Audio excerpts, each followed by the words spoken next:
empezar, vamos a cerrar los ojitos ahí donde estás. Gracias, amado Dios, por esta mañana, Señor, que nos regalas lluviosa, Señor.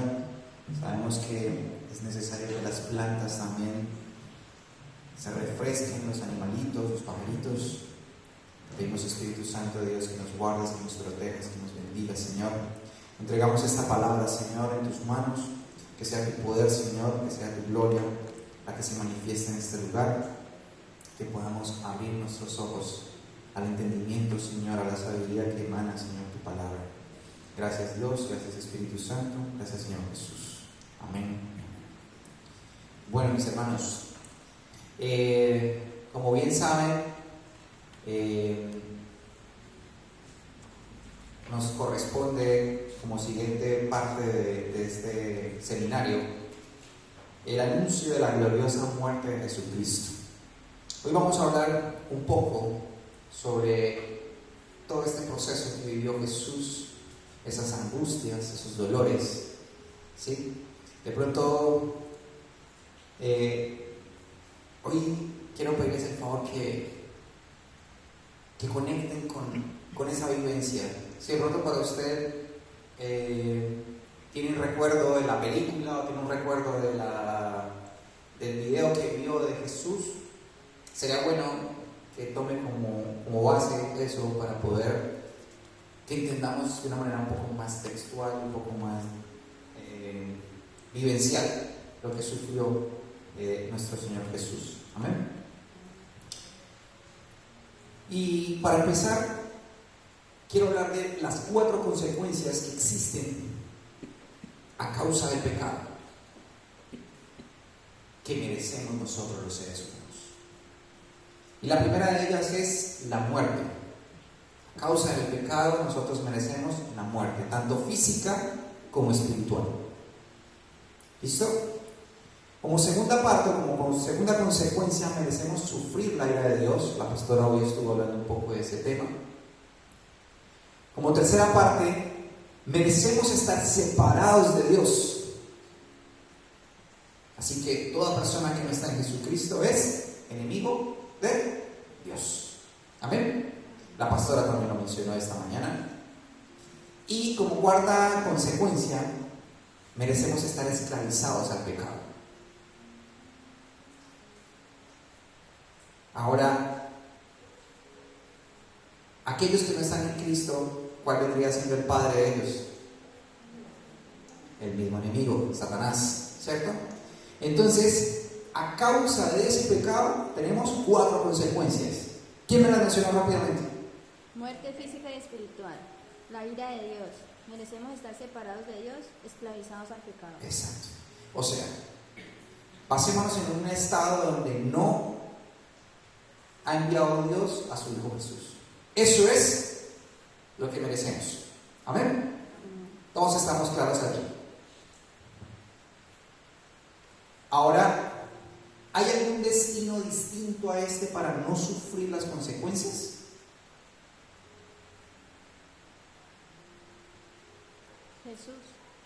Jesús, ¿cierto? Pero pensemos en que no fuera Él. ¿Hay algún otro destino? No lo hay. Ninguno. Y por allá usted va y relata de pronto en la Biblia y se devuelve a todas las historias de cada personaje de la Biblia, ¿cierto?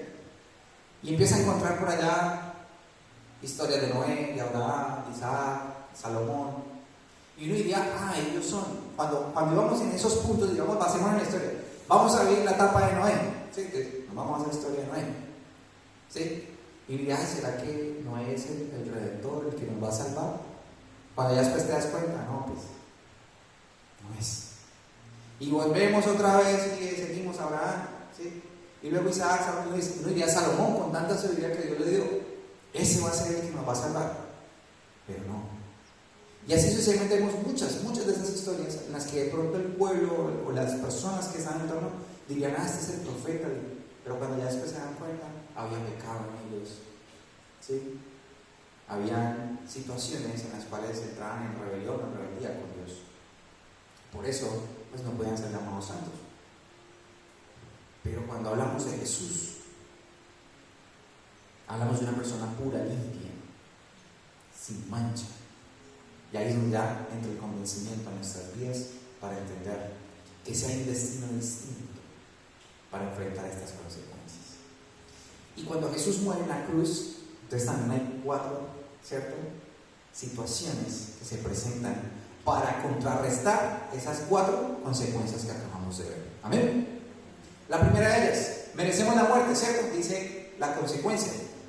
Pero Jesucristo se presentó como sacrificio sustituto. Él recibió el castigo que nosotros merecíamos. O sea que Él se volvió como un reemplazo de nuestros pecados, ¿sí? O sea, Él reemplazó, Él sustituyó todo lo que merecíamos nosotros. Él se puso en ese lugar porque merecíamos la muerte. Amén. Segundo, merecemos la ira de Dios. Era la segunda consecuencia. Pero Jesús fue nuestra propiciación. Él fue presentado. ¿Qué es propiciación para ustedes? ¿Saben? ¿No? La palabra propiciar. Propiciar es algo que apacigua, ¿sí? Es como un sacrificio que apacigua precisamente esa ira de Dios. ¿Ya? De hecho, a veces uno escucha la palabra, llegaste en un momento propicio. O sea, llegaste, exacto, oportuno, llegaste en un momento donde necesito algo y tú estás aquí para poderme ayudar. ¿Sí? Entonces, vemos esa parte muy importante. Tercero, Jesucristo, a raíz de que merecemos estar separados de Dios, ¿cierto?, que era la tercera consecuencia, ahora Jesucristo nos reconcilió con el Padre. Éramos enemigos de Dios. Gracias a Jesús, hoy somos amigos de Dios. Y como cuarta parte, dice que merecemos estar esclavizados al pecado, pero Jesucristo es nuestra redención. ¿Y redención qué es? ¿O qué significaba redención en ese entonces? Era lo que pagaba un esclavo para poder quedar liberado. ¿Amén? Entonces, Él pagó la esclavitud que merecíamos nosotros. ¿Sí? Hubo redención. Para que lo tengan ahí como en el radar. Creo que hay palabras que a veces se escuchan secularmente en las prédicas, pero muchas veces no entiende qué significa cada una de esas palabras. Y hoy podemos verlas manifestadas aquí. Y bueno, eso era todo por hoy. No, mentiras, vamos a la palabra de Dios. Este era el preámbulo. Bueno, lástima que no hay niños, solamente tú. Me hubiera gustado mucho que hubieran estado los niños. Esta palabra también es especial para ellos. Pero ustedes se van a encargar de compartir esas 4 cositas. ¿No yo? Usted les va a decir, muchachos, hay 4 consecuencias del pecado, pero hay 4 formas de contrarrestar esas consecuencias. Bueno, vamos a hacer el examen al final. Marcos 10, del 32 al 34. Este pasaje lo vamos a estar usando mucho hoy. ¿Listo? Entonces, si usted quiere a su Biblia, le hace un doblez pequeñito, le pone un lapicerito, porque cuando vayamos a buscar otros pasajes, no quiero que perdamos de vista a Marcos. ¿Listo? Porque con él vamos a trabajar durante toda la prédica. Marcos 10, del 32 al 34. Yo voy a leer una versión, es una versión propicia para este espacio, para este momento. ¿No la tienen ustedes? Creo que solo la tiene el pastor en este momento. ¿Cuál versión? La Biblia de las Américas, Internacional de las Américas, creo que es así, ¿cierto el nombre? Biblia Internacional de las Américas. Esta versión la tomé para este espacio, para este momento, para que todos tengan conocimiento en algún momento que quieran buscar y leer sobre esta versión. Esta versión es una versión muy próxima o muy cercana a la traducción del hebreo, de la Biblia real. ¿Sí? Es como la que más se asemeja en sus significados, en su pronunciación, en su traducción, es lo más cercano. Entonces, tomé como base durante todos los versículos esta versión precisamente por eso, ¿vale? Y van a ver ustedes el contexto de esta palabra. Voy a leerlo desde aquí. Y dice, iban por el camino subiendo a Jerusalén. Y Jesús iba delante de ellos. Los discípulos estaban perplejos y los que lo seguían tenían miedo. Y tomando aparte de nuevo a los 12, comenzó a decirles lo que iba a suceder. Ahora subimos a Jerusalén, dice él, y el Hijo del Hombre será entregado a los principales sacerdotes y a los escribas, y lo condenarán a muerte, y lo entregarán a los gentiles. Se burlarán de él y lo escupirán, lo azotarán y lo matarán. 3 días después resucitará. Esa es la versión en la que hemos leído Marcos. Entonces, hoy vamos a ver, a partir de este momento, 4 características de la muerte de Jesús. ¿Sí? Para aquellos que están anotando, pongan ahí 4 características de la muerte de Jesús. Y la primera característica de la muerte de Jesús es que la muerte de Cristo fue una muerte voluntaria. ¿Qué entienden por la palabra voluntaria? Que él se ofreció. Que él se ofreció. Muy bien. O sea, no hubo obligatoriedad. Nadie le dijo, vea, usted vaya a hacer esto, lo tiene que hacer. Fue voluntario.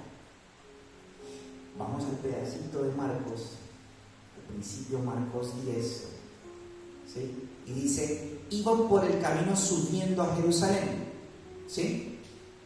O sea que estamos hablando de que están subiendo como un peñasco, como una lomita debe ser, ¿cierto? Y Jesús iba delante de ellos. ¿Quién iba delante? Jesús. ¿Y detrás quiénes iban?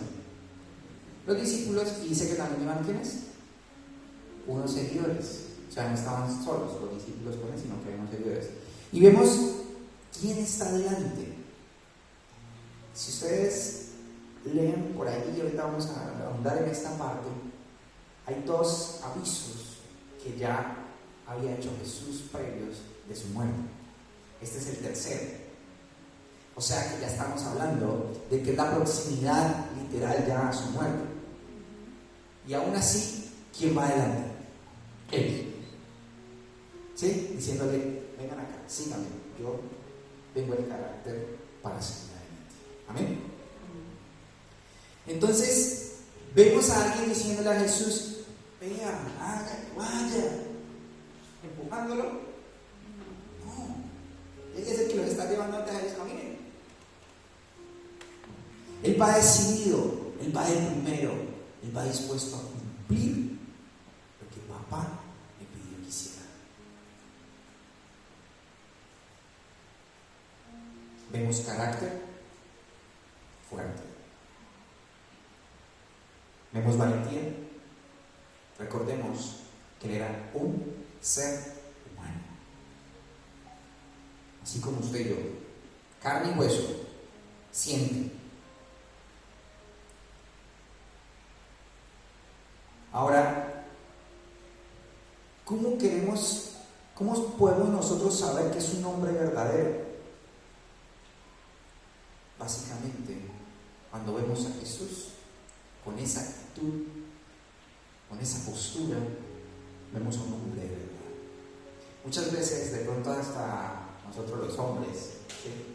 Más que todo, y los que son padres, de pronto a sus hijos es, a ver, demuestre su hombría, muestre que es macho, ¿cierto? Y vaya y haga la cosa o alguna cosa así. Tan flojo. Son palabras que se usan y a veces pretendemos que la hombría es eso, es mostrar rudeza, es mostrar, ¿sí?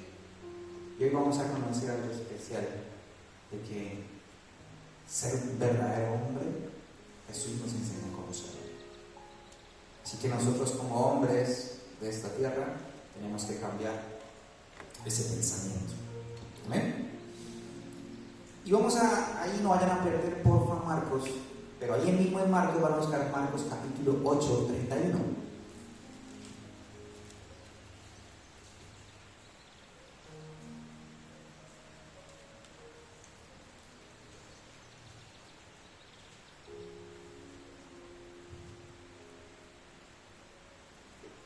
Y dice, Jesús comenzó a enseñarles Marcos 8:31. Jesús comenzó a enseñarles que el Hijo del Hombre debía padecer muchas cosas y ser rechazado por los ancianos, los principales sacerdotes y los escribas, y ser muerto y después de 3 días resucitar.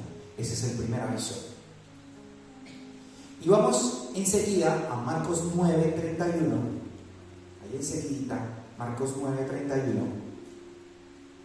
Y dice: porque enseñaba a sus discípulos y les decía, el Hijo del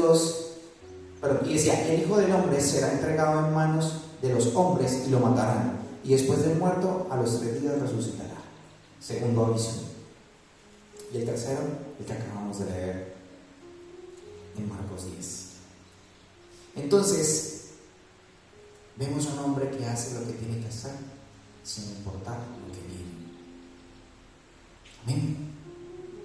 Así que, miren que cada vez se sentía más la presión. ¿Sabe usted sabe que usted va a morir? Si usted va a hacer nada, la presión se siente. Imaginemos ese momento tan difícil que tuvo que ser para él. Pero aún así, él estaba dispuesto a enseñar a sus discípulos todo lo que tenían que hacer aún después de su muerte. Porque ellos eran los que tenían que constituir la iglesia, mantenerla y regar su palabra alrededor de esta humanidad. ¿Amén? Ahora, ¿cuáles son esas implicaciones que tiene esta muerte voluntaria? ¿Qué implica esto? Que primeramente tenía que ser un ser humano perfecto. Y la pregunta es, ¿ha habido un solo hombre puro y perfecto entre nosotros que podamos decir que sea igual a Jesús? No lo hay. Entonces, esa implicación de la muerte de él voluntariamente tiene que cumplir con eso. Y miren tan bonito cómo suena esa parte. Ahora, vamos a mirar un poquito y vamos a retroceder hacia el Antiguo Testamento para entender cómo era que se hacía antes ese perdón de pecados. Pero vamos a entender algo también ahí, y es que eso no era suficiente. Amén. Vamos a leer Levítico capítulo 1. Levítico capítulo 1. Esto me hace acordar mucho a Lisette, que siempre me decían los jóvenes que ella decía que ella no podía soportar que mataran los animalitos. Y dice, Levítico capítulo 1, el Señor llamó a Moisés y le habló desde la tienda de reunión. Di a los israelitas, cuando alguien de ustedes traiga una ofrenda al Señor, traerán su ofrenda de animales del ganado o del rebaño. Si su ofrenda es holocausto del ganado, ofrecerán un macho sin defecto. Lo ofrecerá a la entrada de la tienda de reunión, para que sea aceptado delante del Señor. Pondrá su mano sobre la cabeza del holocausto y le será aceptado para la expiación suya. Entonces degollará el novillo delante del Señor, y los sacerdotes hijos de Aarón ofrecerán la sangre y la rociarán por todos los lados sobre el altar que está a la entrada de la tienda de reunión. Después desollará el holocausto y lo cortará en pedazos. Y los hijos del sacerdote Aarón pondrán fuego en el altar y colocarán leña sobre el fuego. Luego los sacerdotes hijos de Aarón arreglarán los pedazos, la cabeza y el sebo sobre la leña que está en el fuego sobre el altar. El que presenta el holocausto lavará las entrañas y las patas con agua, y el sacerdote lo quemará todo sobre el altar como holocausto. Es una ofrenda encendida de aroma agradable para el Señor. Vamos a dejarlo hasta aquí.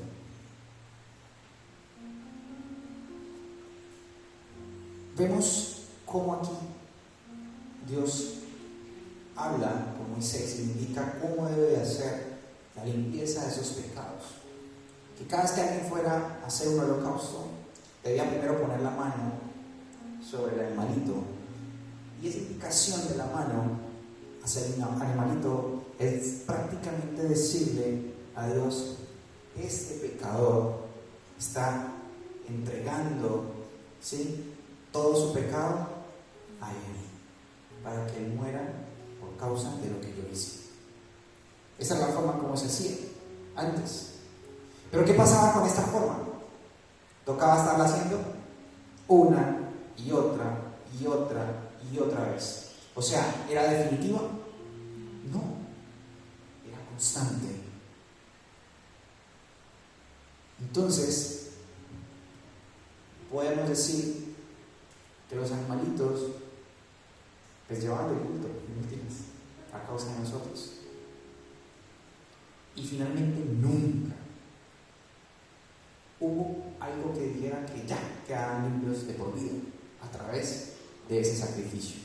Podías traer el mejor de los mejores, pero te tocaba volver después con la cara de arrepentido y volver a hacer otro sacrificio. Entonces, cuando ya escuchamos la historia de Dios a través de su Hijo, como lo envió, de lo que vino, entendemos que hay algo especial allí. Y sería bueno que ustedes entendieran ese lugar que tomó Jesús. Y vamos a entrar en esa parte. Vamos a leer Hebreos 10:1. Si quieren no lo buscan, yo lo leo. Pues ya que la ley solo tiene la sombra de los bienes futuros y no la forma misma de las cosas, nunca puede, por los mismos sacrificios que ellos ofrecen continuamente, año tras año, hacer perfectos a los que se acercan. Miren tan bonita esa palabra, prácticamente es lo que acabo de decir. Y es que por más sacrificios que se hagan, nunca va a poder llenar o cumplir esa satisfacción completa en Dios de que ha sido redimido de pecados, haciendo ese tipo de sacrificios. Amén. Así que el sacrificio de animales no quita los pecados. Era una forma simplemente de pedir perdón, pero eso no te limpiaba de tu pecado. Y era todo un proceso, y todo lo que tenían que hacer. Amén. Entonces, la pregunta es la siguiente: ¿cuántas veces tuvo que morir Jesús para limpiar nuestros pecados? Solo bastó una. Con una fue suficiente. Es especial. Esto es muy bonito. Una sola bastó para toda la humanidad. Y a veces nosotros no miramos ese pedacito tan importante de la palabra de Dios a través de su Hijo. Ahora, ¿cómo es que el sacrificio de un solo ser humano estuvo habitando en la tierra, en medio de la gente pecaminosa, la gente que está en medio del pecado? ¿Cierto? ¿Cómo es que podemos ver que ese solo ser humano pudo habitar ahí en medio de nosotros? ¿Y cómo podemos saber que es el verdadero Jesucristo? Porque aún hay gente que todavía duda de él, que dice que simplemente era un simple profeta. La primera, no es un animal, es un sacrificio humano. No fue un sacrificio de animalito, fue un sacrificio humano. Ya por ahí tenemos la primera. Y si mal no recuerdo, antes de morir Jesús, cuando crucificaban a las personas, creo que no las clavaban, solamente las amarraban. ¿Cierto, pastor? Si no estoy mal. Entonces, miren cómo empieza a tomar forma. ¿Cómo también podemos saber que ese sacrificio de ese solo ser humano que estuvo ahí en medio de todos nosotros es porque es perfecto y de valor inestimable? No hay forma de poder decir cuánto vale ese sacrificio que Jesús hizo en la cruz. No hay manera de saberlo, de cuantificarlo, de contarlo. Amén.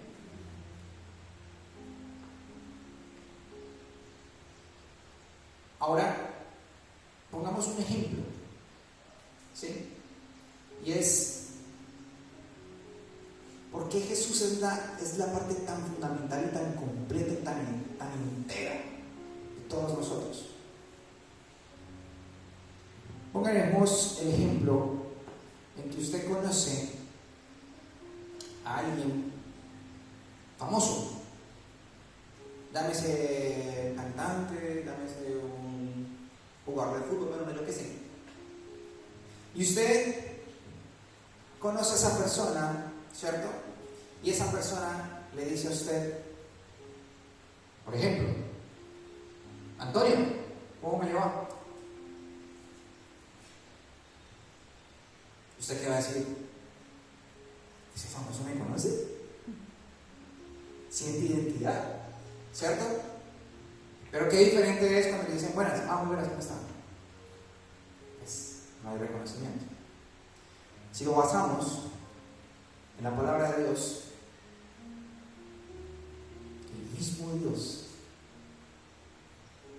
reconocía a su Hijo como lo que era, como Jesús el Salvador. Y eso, yo creo que es una de las cosas que a Jesús lo motivó mucho, porque es que tenemos que desligar el pedacito en el que pensamos o decimos que es que Jesús es el Hijo de Dios y pues obviamente Él ya sabía todo lo que tenía que hacer, y lo vemos como algo simple, como que eso ya iba a pasar así. Se nos olvida que Él es un ser humano, que el mismo Dios estuviera allí para Él y lo reconociera como ese Hijo único que iba a lograr hacer lo que Él había mandado hacer. Eso tiene que ser un reconocimiento muy especial y una motivación muy grande también para Él, para ir y hacer lo que Dios le había mandado hacer. No era un cualquier Moisés, no era cualquier Abraham, era Jesús. Qué bonito que podamos verlo de esta forma. Y Él es el único que decidió salvar a esta humanidad. Nadie más se atrevió a tanto.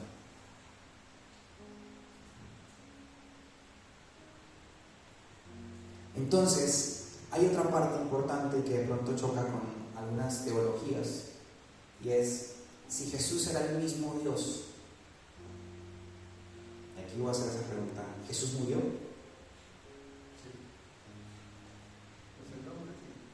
Exacto. Entonces ahí se vienen dos posiciones, ¿cierto? Tú me dices, ¿Jesús murió?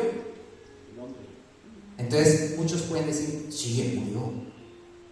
Y otros pueden decir, no, ¿cómo ocurre? Él sigue vivo, Él está aquí con nosotros, ¿cierto? ¿Y no pues que Él es Dios mismo? ¿Y Dios no es eterno?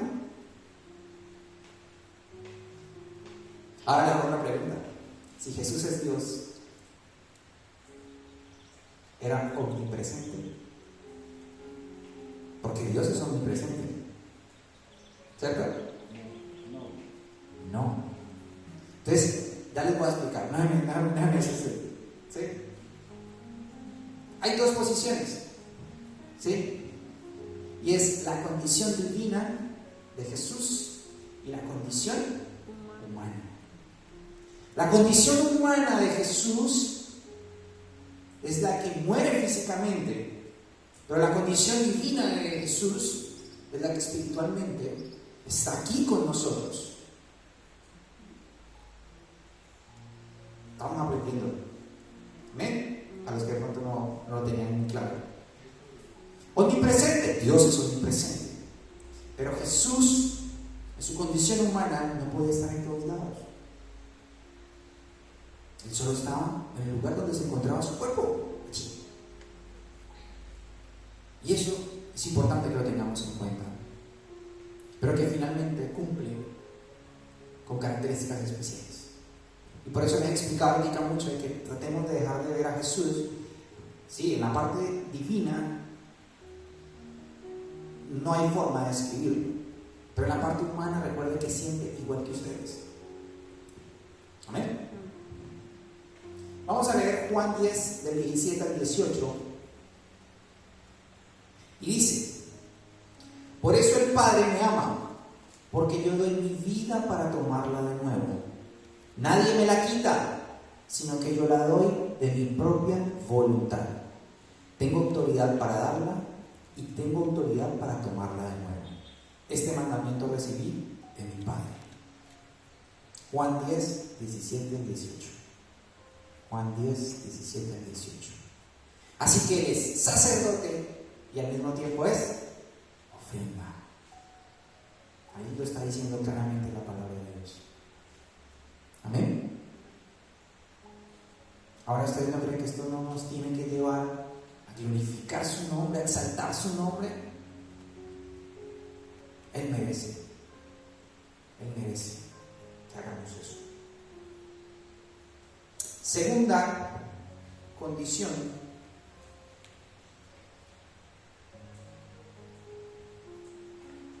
o característica, ya vamos a hablar de las 4 características.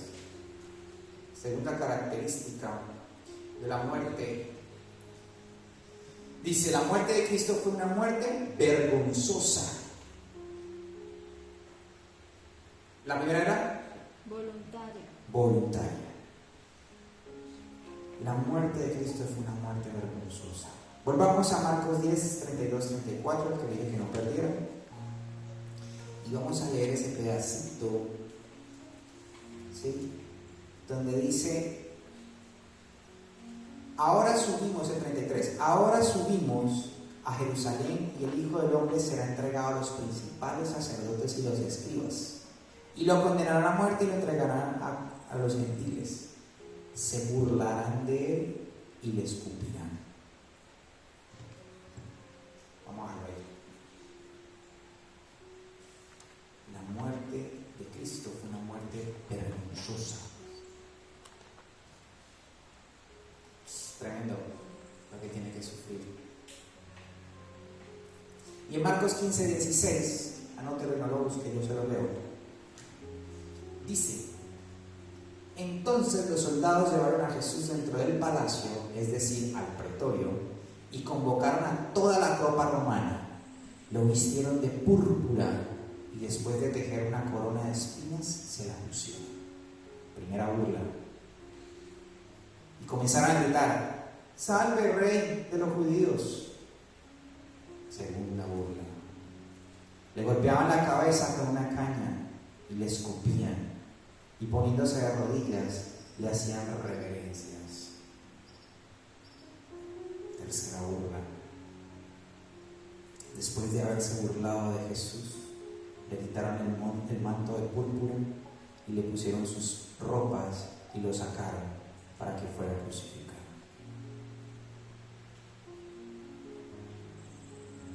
La pregunta es, ¿de quién se están burlando ellos? ¿A quién están maltratando? Al mismo que los iba a salvar.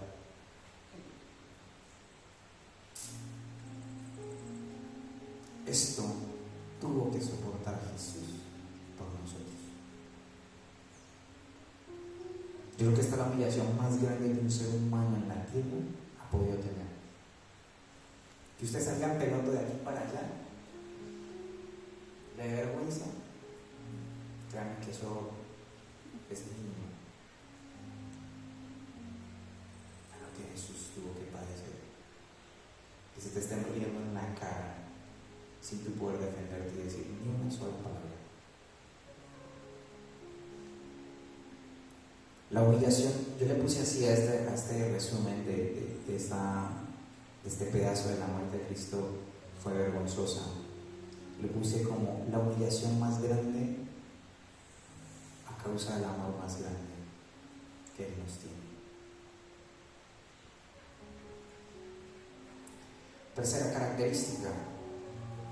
La muerte de Cristo fue una muerte dolorosa.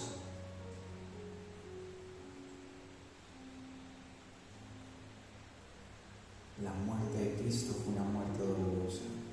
Y vamos a Marcos 10:34, ahí donde estabas. Y dice, se burlarán de él y le escupirán, dice el mismo Jesús, explicándoles a ellos que ya llegaba el momento. Lo azotarán y lo matarán.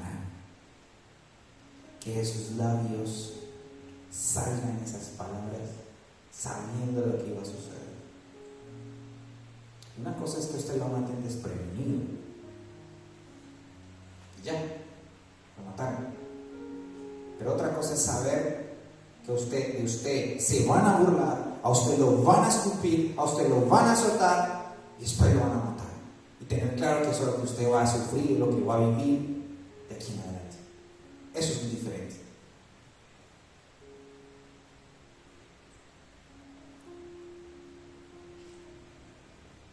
Me gusta mucho un pasaje en Isaías 53 del 1 al 12, cuando antes de que Jesús naciera ya estaba escrito esto, y dice Isaías 53 del 1 al 12: ¿quién ha creído a nuestro mensaje?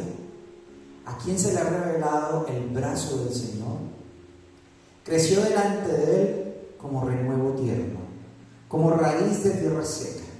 No tiene aspecto hermoso ni majestad para que lo miremos, ni apariencia para que lo deseemos.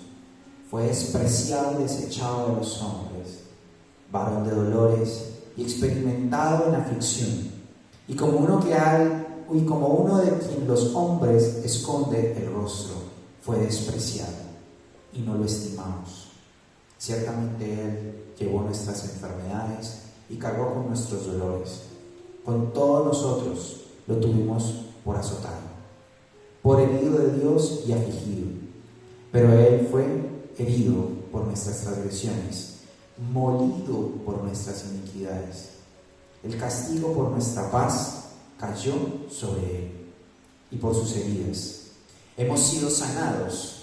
Todos nosotros nos descarriamos como ovejas, nos apartamos cada cual por su camino, pero el Señor hizo que cayera sobre Él la iniquidad de todos nosotros. Fue oprimido y afligido, pero no abrió su boca. Como cordero que es llevado al matadero, y como oveja ante sus trasquiladores permanece muda. Él no abrió su boca, por opresión y juicio fue quitado. Y en cuanto a su generación, ¿quién tuvo en cuenta que Él fuera cortado de la tierra de los vivientes? Por la transgresión de mi pueblo, ¿a quién correspondía la herida? Se dispuso con los impíos su sepultura, pero con el rico fue en su muerte. Aunque no había hecho violencia ni había engañado en su boca, la exaltación del siervo, pero quiso el Señor quebrantarlo, sometiéndolo a padecimiento. Cuando Él se entregue a sí mismo como ofrenda de expiación, verá a su descendencia. Prolongará sus días y la voluntad del Señor en su mano prosperará. Debido a la angustia de su alma, Él lo verá y quedará satisfecho. Por su conocimiento, el justo, mi siervo, justificará a muchos y castigará las iniquidades de ellos.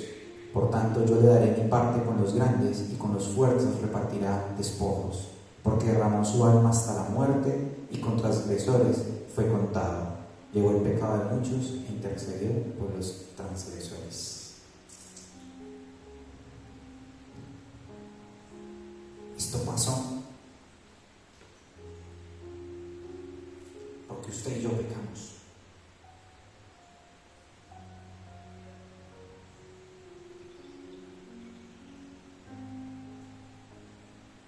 Y todavía hay personas que se preguntan: ¿será que Dios me ama? Es que Dios como que se olvidó de mí. Déjeme decirle que si usted está pensando todavía en eso, que es que Dios se olvidó de usted, que es que ¿será que Él me ama? Que es que me ha dicho unos días y otros días no. Usted no está entendiendo el mensaje de Dios a través de su palabra. ¿Qué más muestra de amor que su mismo Hijo Jesús haciendo lo que hizo en esa cruz?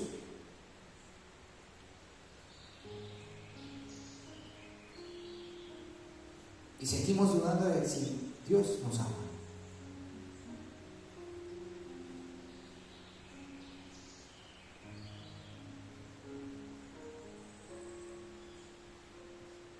Jesús les dice a ustedes en Isaías 56 lo siguiente: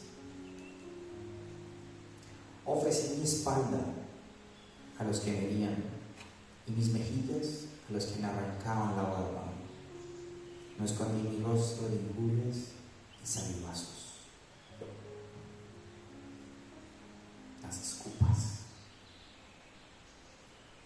Cada vez que tú dudas de que si Dios me ama, de que si es que Dios se olvidó de mí, es como si le estuvieras arrancando sus barbas. Es como si estuvieras poniendo la corona de espinas y haciéndole así, apretándose en la cabeza.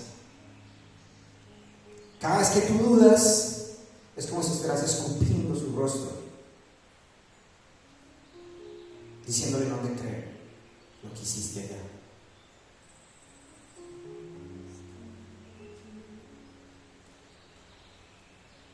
Él ya hizo lo más grande que en este mundo alguien puede hacer por ustedes. Él ya lo hizo. ¿Cuál es su duda? Y usted sigue poniendo a Dios a prueba. Dios, cuando me des el carro, la casa, la beca, la finca, ahí voy a ver tu gloria, ahí voy a ver tu majestad, tu amor verdadero en mí.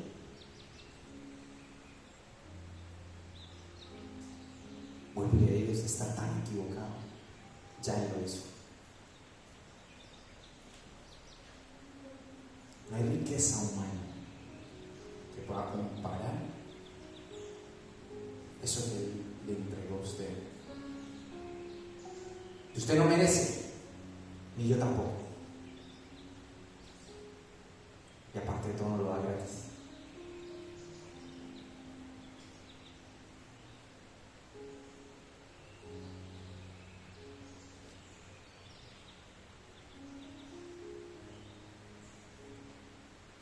Él ya te amó. Y lo pudiste ver en la cruz. Miren, absolutamente toda la ira de Dios fue desquitada con él. Vean, eso es como cuando muchas veces ustedes como padres van y castigan a sus hijos y esperan, ¿cierto? Y hay momentos donde se enseñecen y se enseguecen.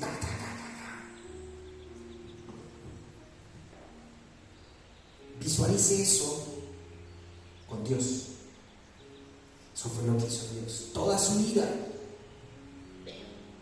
la ira de Dios, a causa de la humanidad, a causa de la perversión, a causa de nosotros, ¿qué le correspondió a Dios? Desquitarse con su Hijo, para poder limpiarnos a todos, por uno, para salvar a todos.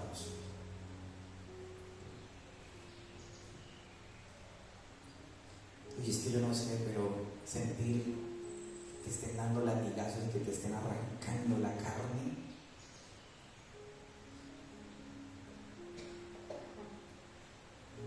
sentir que te patean, que te empujan, que te estrujan. No sé, me aclaras esos vestidos de púrpura que eran. Era como una burla porque si decía que él era el rey, entonces quisieron vestirlo, o quisieron vestirlo Como un rey, pero en burla. en burla.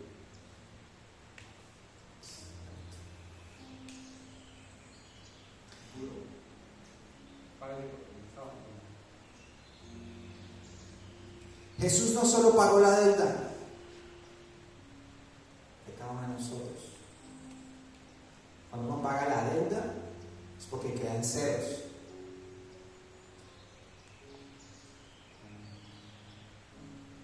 Sino que es un saldo a favor de nosotros. Cuando algo queda a favor de nosotros es que queda en positivo.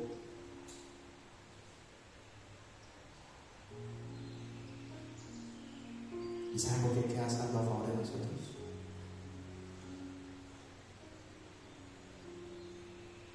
Por su perfección.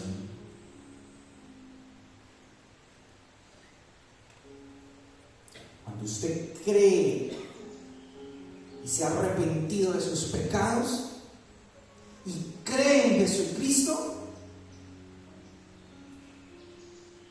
a usted Dios lo ve como si usted fuera Jesús.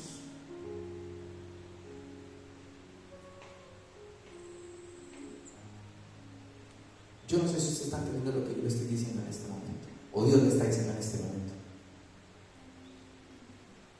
Cuando usted se arrepiente de verdad, cuando usted cree en Jesús, así como lo vio Dios a Jesús como su Hijo amado, así lo ve Él a usted, como si usted fuera Jesús. Solo por el hecho de arrepentirse y por el hecho de creer en su Hijo.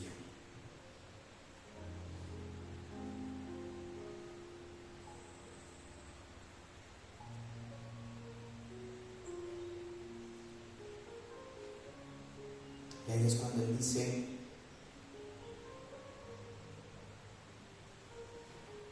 Dios, Padre, ¿por qué me has abandonado?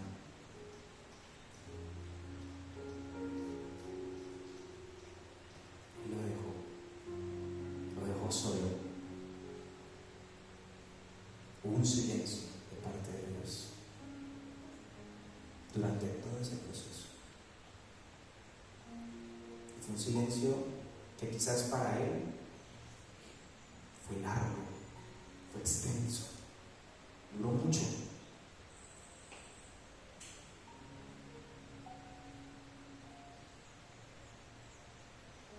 Yo a veces me pongo a pensar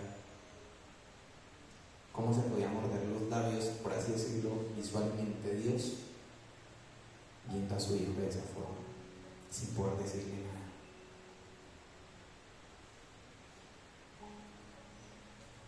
¿Cómo podía de pronto, no sé, coger su corazón y hacer así? El dolor que sentía ver a su Hijo haciendo lo que estaba haciendo, solo por nosotros.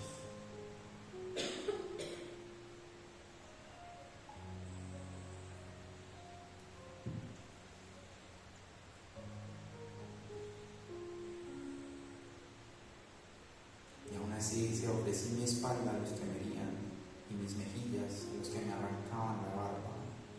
No escondí mi rostro de injurias y salivazos, daba la cara, daba su rostro.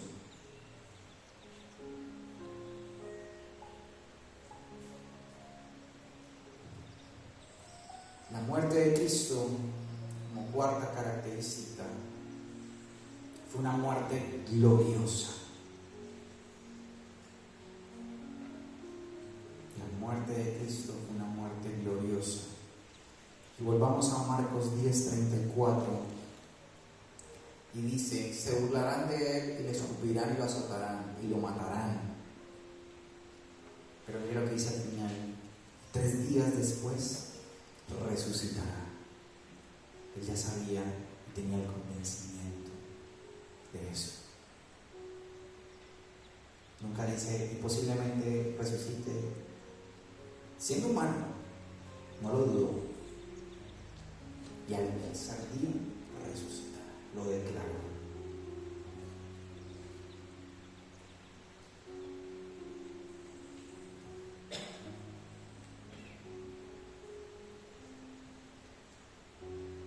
Así que no sigas dudando de que no sea capaz de limpiar tus pecados. Por muy horrendo, asqueroso y perverso que sea tu pecado, ya está pago, ya está en ceros.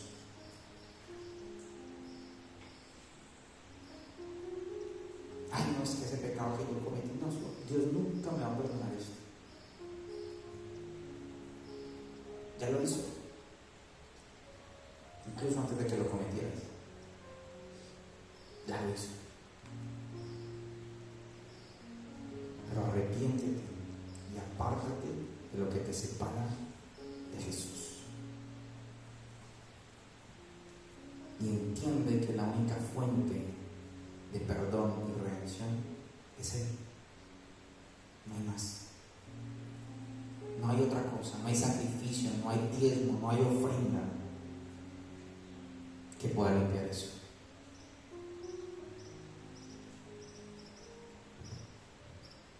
Y ojo, nosotros obedecemos por amor y no por agradecimiento. Cuando usted viene aquí a la iglesia a buscar de Dios, usted no obedece por agradecerle a Dios. Gracias a Dios por esto, y sí. Usted agradece por amor. El amor que Él tuvo con usted y ha tenido con usted durante todo este tiempo.